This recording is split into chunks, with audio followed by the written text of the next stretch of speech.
What's up, everybody? Welcome to How Not to Suck at Marketing for what is this, episode 6-ish.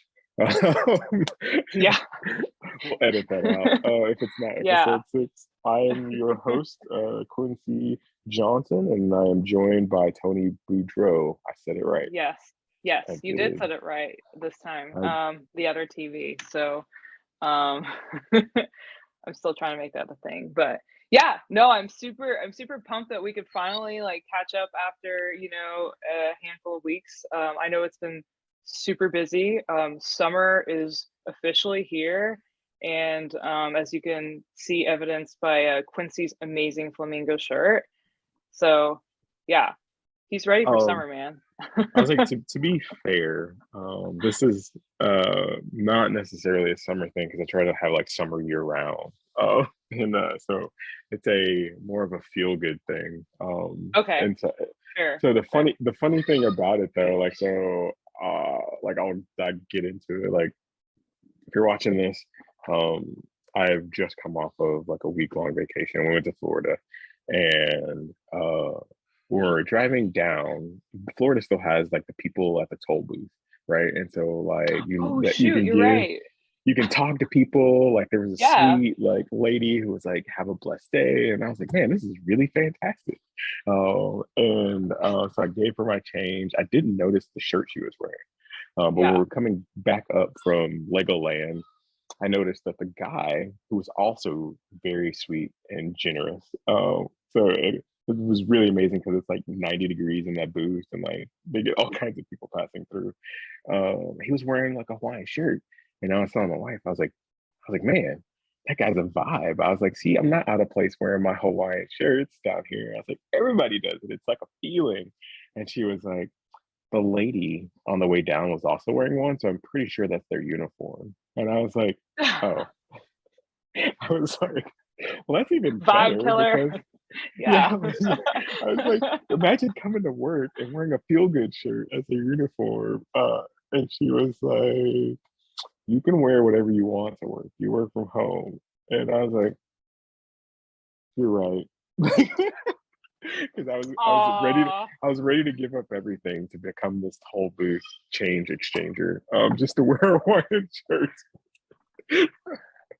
Oh my God. No, I'm I gonna I risk mean, it all.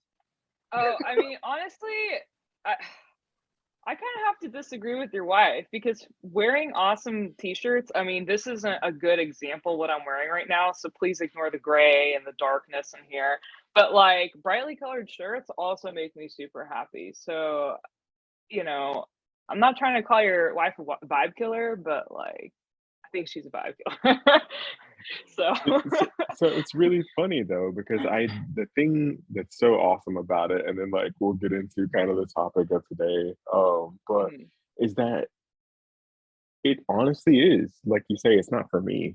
Like I yeah, really love when people are like, "Man, I love your shirt." Like it's so happy, it's so fun, and it like yeah, makes them smile. And I'm like, this is fantastic. I'm gonna wear more fun shirts like this, not for yeah. my sake, but for like people's like, hey, that brought joy to somebody. Just seeing somebody in a happy shirt, right? So Seriously. And just for the record, Quincy, this shirt right here has actually brought me joy this morning. So thank you. fantastic. This cup of tea has Achieved. brought me joy. Oh. Ignore You the know. UT Arlington because I'm UT Dallas for life. Go Comets. I just happen to have a UT Arlington cup. I won't tell them anything. I mean, fingers crossed behind my back. Mm. All right. So So today's topic, yes. Let's dive into it because I know, we don't have too much time, but I want to talk about it anyways. let's Um, do it. so today we wanted to talk about the Red Queen theory and, what it stands for, how it relates to marketing, because, the whole intent of this podcast is how not to suck at marketing. So, you're in the right spot. So, Red Queen theory. Quincy, what do you know about the Red Queen theory thus far? Do you know anything about it? You can say yes or no, or you can just totally bullshit me, or Uh, I it's know totally no, fine. I know nothing about it. We've talked about it briefly, and I learn something new every time we talk about it. And so let's just educate the people. Yeah, for sure. So for those watching, Red Queen Theory is it's actually based off of the Alice in Wonderland book. I think if many of you have watched the Alice in Wonderland movie, you understand that Alice in Wonderland is a cute little small girl, and there is the Red Queen that is essentially the villain in the movie. And there's a part of the movie where Alice in Wonderland is constantly trying to run and catch up to the Red Queen, but no matter how hard she tries, she actually never reaches the Red Queen. Hence the Red Queen theory. So to kind of put that all into a space essentially is that the Red Queen theory kind of goes behind evolution and even just applying to today's like technical stacks that we're always trying to catch up with the latest and greatest technology. And so segueing into marketing, because that wasn't an amazing that wasn't an amazing segue at all, but so the way this kind of relates to marketing today is that marketing, let's be honest, it's like one of the first things that's usually cut at organization. We don't get a whole Yeah. lot of love, and then we're also constantly trying to prove ourselves. And so one of the ways that we do try to prove ourselves is like we get the marketing technology, we incorporate it, and we say this is going to be the next big thing that solves our lead situation, or X, Y, and Z. And usually we kind of we attribute like a lot of the success to marketing technology, but it's not a one size fits all situation. So that being said, Quincy, I was kind of curious what your personal experience was with trying to constantly keep up with like marketing technology. I know we discussed last time that it's just grown exponentially within the last handful of years. So, you know, what have you personally? Yeah, so I think that it is really interesting to think about it and put it in this light because we talked about last episode how the tech has grown exponentially, right? Like, so it's just Yeah, literally like year over year, it's like, oh, there was 1,000. Oh, now there's 3,000, and then that was yeah, 8,000 or whatever, and stuff like yeah, that. And so I think that trying to keep up, like, who has the brainwidth or the capacity and to keep up with 8,000 technologies? I couldn't name what half of them do. Like, I'm constantly discovering new tech when you're asking marketing automation tools about like, hey, what about integrations with this? They're like, I've never heard of that. We have to build an API for that. And it's like this constant like yeah, series of like trying to keep up.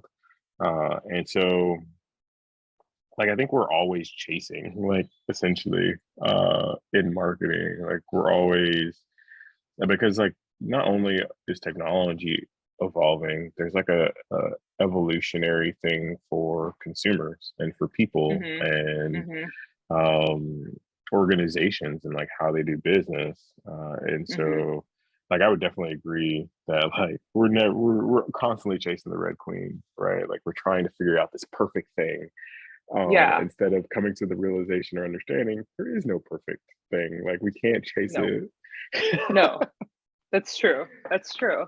It's like it's making us kind of go crazy too in a way, because we're trying to stay ahead of the competition too at the same time. And the goalposts is constantly shifting for marketers, like even on a not only from like a decade to decade basis, but even just so as small as like month to month basis. Like what's the hottest uh new thing, what's relevant, what month is it? We're already halfway in the year. I know we didn't do like our traditional like, hey, what's going on, but we are in July at this point. And so like what we probably would have thought would have worked maybe at the beginning of the year probably isn't the same as now that we're at the middle of the year, which is kind of insane to think about.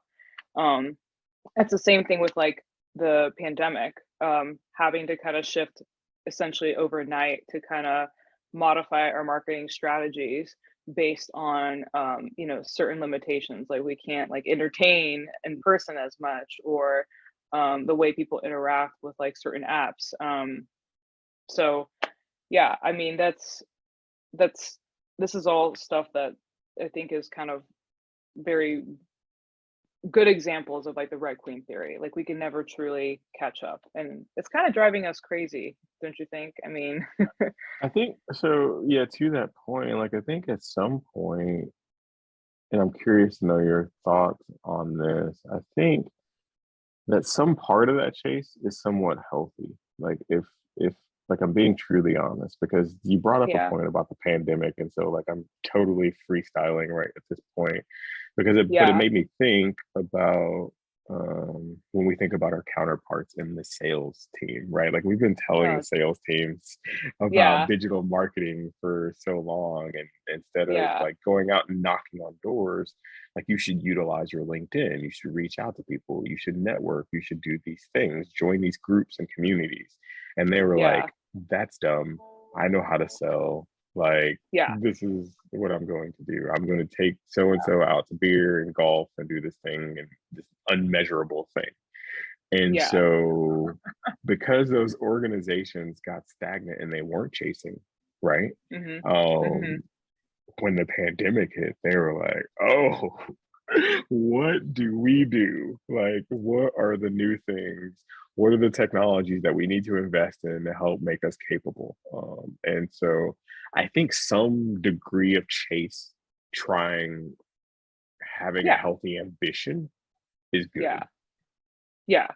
It's the unhealthy obsession of like constantly trying to catch up. Like literally, like if you roll out of the bed and the first thing you do is like scroll your Twitter feed, and like, okay, what hot new like technology stack? Like what's the newest thing that I should incorporate in my organization? Like that shit's not healthy. And I'm sorry if you are in that situation, my friend, then you need to go seek help. I, It's just not feasible in the long is this a run. counseling session? Like, I feel like No. you're targeting me right No, no, now. no, no, no, no, no, no, no.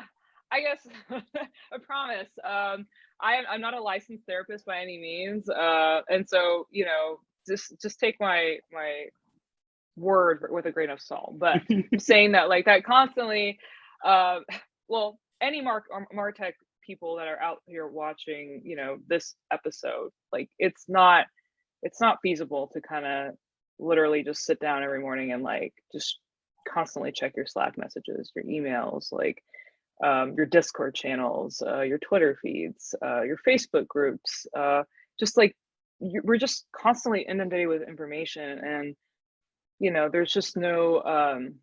I feel like even more so now than before the pandemic, where now before you had like a sales guy that approached you and they talked to you about the product, and now it's more like your own initial discovery, learning about these products. And I think part of it has to do with like product led growth, that's kind of more creeping into the B2B space, that people are taking uh like review sites more seriously, or they're doing their own research, or even like yeah, you even just casual conversations through a Slack channel, like, "Hey, man, I dig this. Like, what are your thoughts on this specific product?"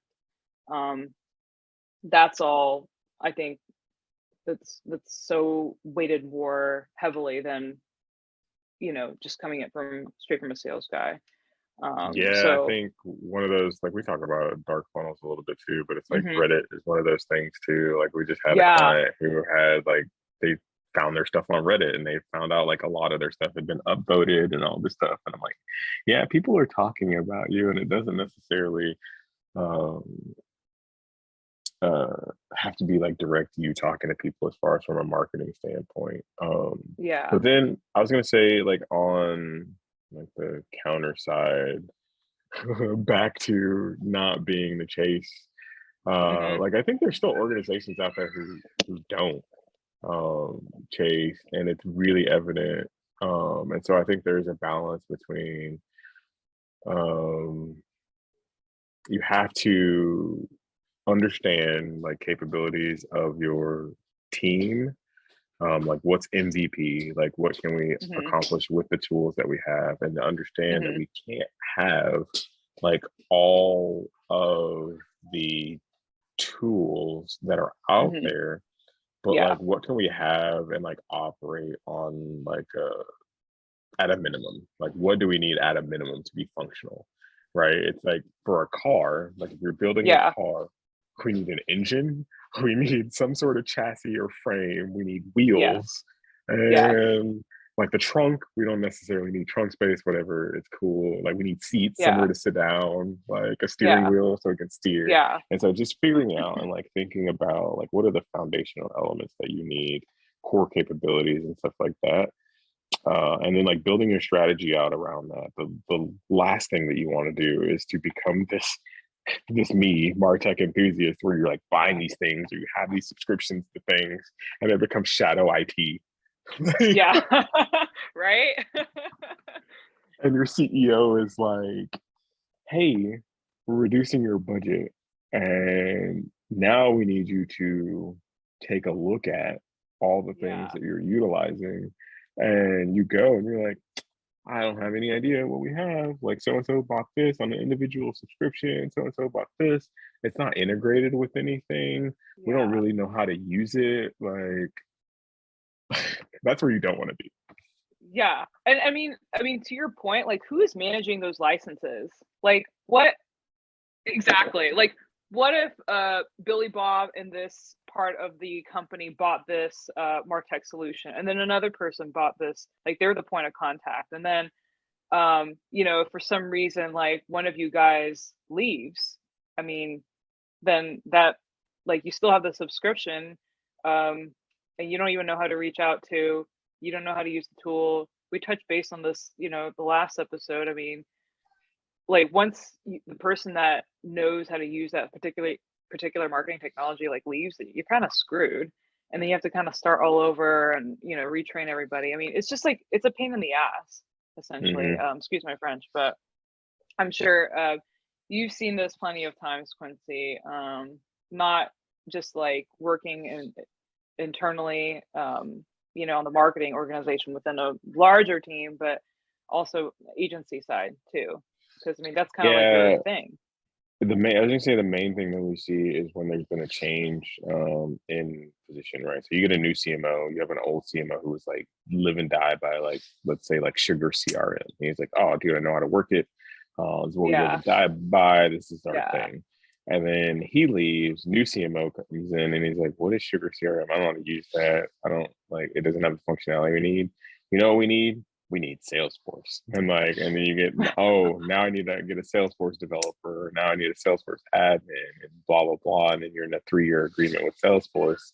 And then that guy's like, oh, I found a better opportunity. And then like somebody else comes in and like, I don't know how to use Salesforce. Let's go back to this thing. And so it causes like so much confusion where people have loyalties to technology instead of loyalties to like strategy and like foundational operations sort of things, right? So yeah. No, I agree. I think, and to your point, actually, Quincy, this kind of reminded me of a post that um, someone at your organization once spoke about, but it was regarding basketball teams. yep. And I think it was like, it was the March Madness was going on at the time. And so there was one particular team that just, no matter how many coaches had been changed out, no matter how many players have been changed out. I mean, this is over the span of like decades, if you will. The team had like an insane amount of wins. And it kind of boiled down to this. It's essentially like a system that the school had created over the years so that it didn't matter like um who was exactly playing, who's exactly actually coaching.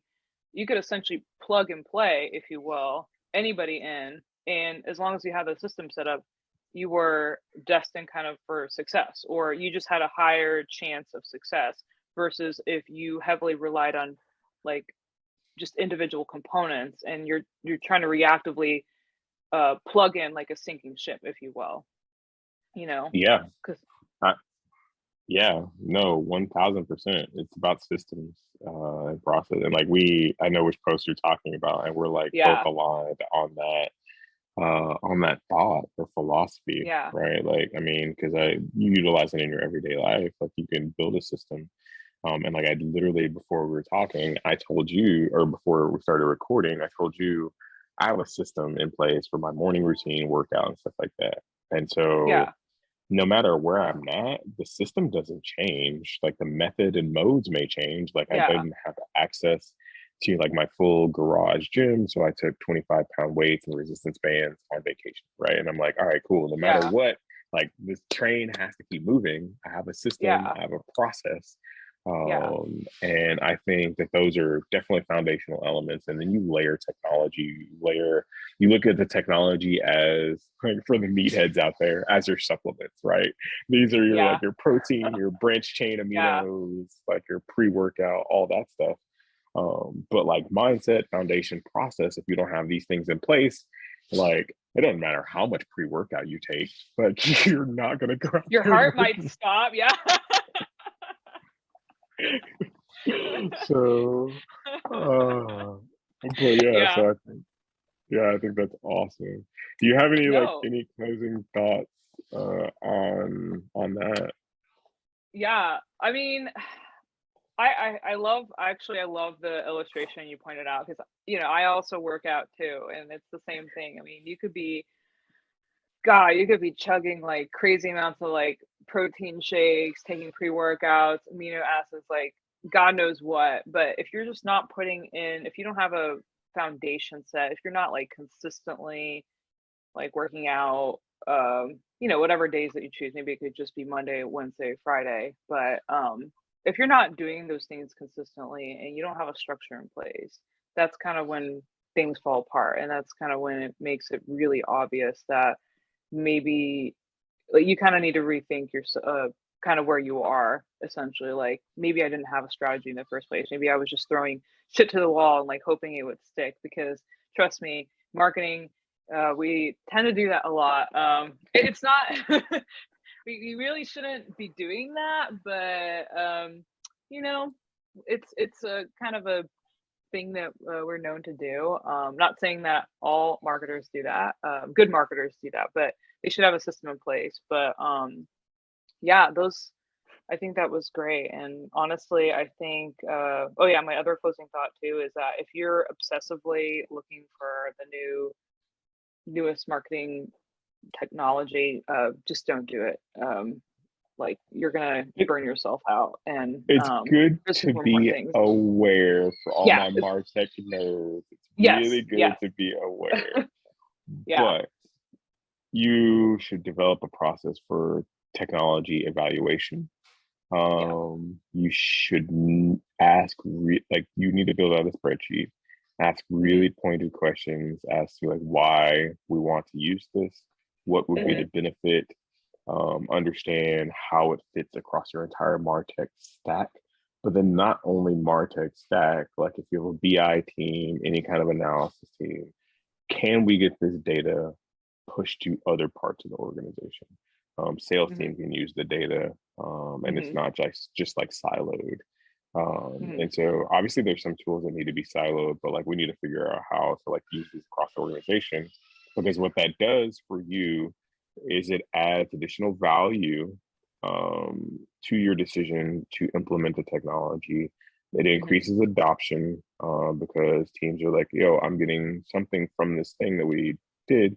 And when budget time comes around, it's not going Hmm. to be one of those things where like, we don't know what this thing does, because it's kind of like word of mouth. People are like, somebody says we're thinking about cutting this, and you have like 80 people rush through the door and say, no, like we Yeah. like the value that this thing is Yeah. adding. Like, don't cut that. Yeah. So Super visceral reaction to that. It's like, yeah, yeah.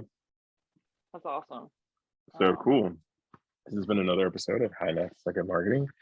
Um, thank you, Tony, for your for bringing this topic. Like, I love it, and I love how it like beautifully pairs into our Martech conversation. And I think we should tease out like how this goes into the next topic, which is Web 3.0, because everyone has a hard on for that, and cryptocurrency.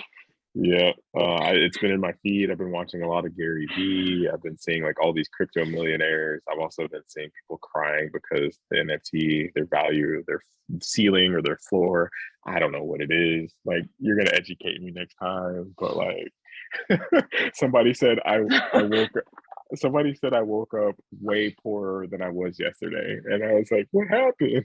Something about their crypto like bottomed out. So let's Yeah. talk about it. Yeah, we'll definitely talk about it next time. It'll like I said, there's a huge interest in it, and I think it's fascinating that um I guess beyond the implications of like the get rich quick or like NFTs, which everybody knows, definitely how future marketing technology can be incorporated within blockchain technology. I think that's something that's kind of yet to be really touched. So I'll tease it out. What I heard from Gary Vee is this idea of used tickets.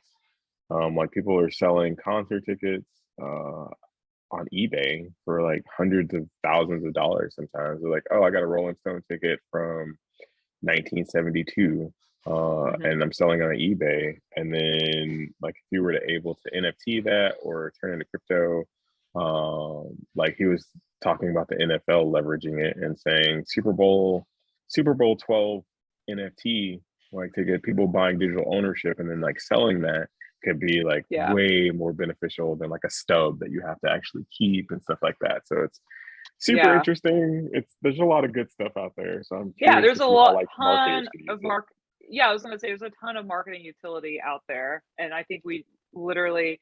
I know we're kind of like in the dip right now, and I know it's kind of making everyone go crazy, but I think in the long term, I mean, heck, even I think it's Gap or Old Navy, they're actually launching an NFT clothing collection this weekend. I just happened to see it on my Yahoo News this morning. So it's not going away anytime soon. And especially for marketing, we're just at the tip of the iceberg. So Fantastic. What a great segue. And then, yeah, like we'll leave you with that. And also that these are our opinions and viewpoints and don't reflect the organization that we are employed at currently. And so, yeah, with that, have a great day. Wingapo, everybody. Ciao.